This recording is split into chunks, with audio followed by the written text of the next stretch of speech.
মেয়েটি তার শাশুড়িকে ডেকে বলে, আমার স্যান্ডেল জোড়া পরিষ্কার করে দিন। শাশুড়ি বলে, জি বেটা, অবশ্যই।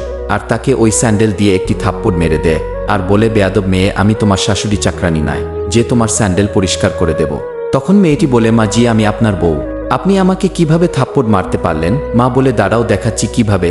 এরপর আরেকটি থাপ্পড় লাগিয়ে দেয়। মেয়েটি বলে, মা জি, আমি অফিসের জন্য দেরি হয়ে যাচ্ছি, তাই বললাম একটু স্যান্ডেল পরিষ্কার করে দিতে, এতে কি অন্যায় করেছি? আর আপনি ভালো করেই জানেন আমি প্রেগন্যান্ট, তাও এই অবস্থায় অফিসে যাই যাতে সংসারের খরচ ভালোভাবে চালাতে পারি।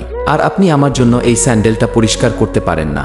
যদি আমার জায়গায় আপনার মেয়ে হতো তাহলেও কি আপনি এরকম করতেন? মা বলে, বহুত কথা বলছো, যদি আরেকটা কথা মুখ দিয়ে বের করো তাহলে এই স্যান্ডেল দিয়ে আবার তোমার মুখের উপর মারব।